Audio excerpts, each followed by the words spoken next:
Bismillahirrahmanirrahim. Pertanyaan yang pertama menarik ya. Dari sekian lama isi durasi tausiah, dolinya ini yang diingat rupanya. Ya, betul bahwa nanti di akhirat itu ada yang namanya hisab.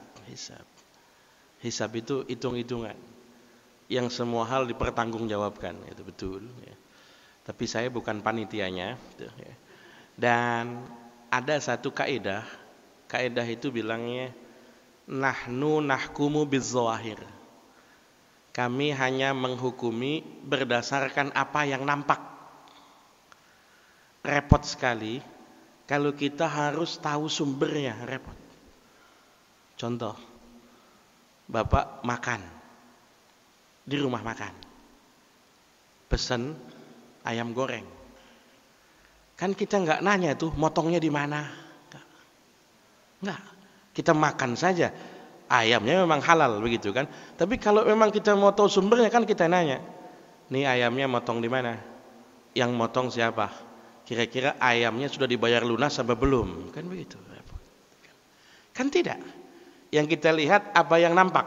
Apa yang nampak ya sudah selesai sampai hukum itu selesai sampai di situ. Kalau kemudian nanti apa namanya?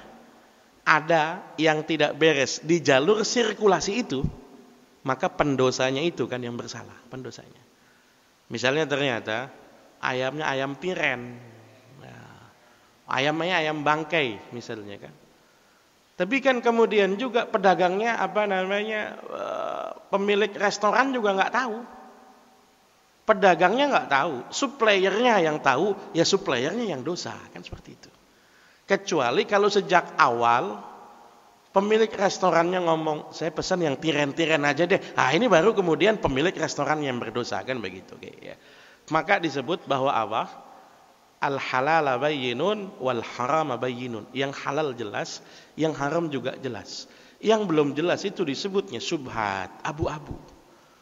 Kalau masih abu-abu berarti masih boleh. Secara fikih begitu, meskipun secara moral beda. Ya.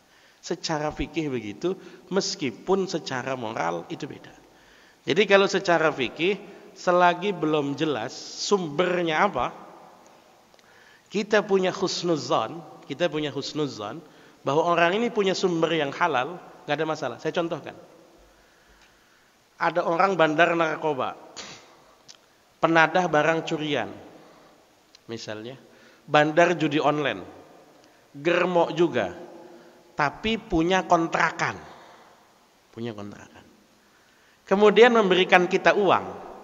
Uang itu bisa dari hasil mucikarinya, bisa hasil judinya, bisa hasil ranmornya, bisa hasil narkobanya, tapi juga bisa jadi dari uang kontrakannya, bisa. Kalau dia nyebut sumbernya, ketahuan halal haramnya. Semalam ada orang nyewa kontrakan setahun. Ini saya bagi buat ente, pasti halal. Semalam, wah bandar menang banyak togel ini, saya buang sial, kasih apa jelas haram, kan begitu. Dia nggak ngomong apa-apa, kasih kita itu secara fikih halal, ya. Maka tadi saya bilang jangan ditanya, kalau ditanya jadi haram, kan begitu kan. Secara fikih halal. Karena tadi kita beli nasi uduk, kita beli nasi kuning, kita beli lauk, juga kita nggak tanya sumbernya dari mana, sama ya. Meskipun memang kalau secara moral tadi hati-hati begitu kan. Saya jawab secara fikih, itu yang pertama. Kemudian tadi yang kedua tentang apa? Saya lupa. Yang kedua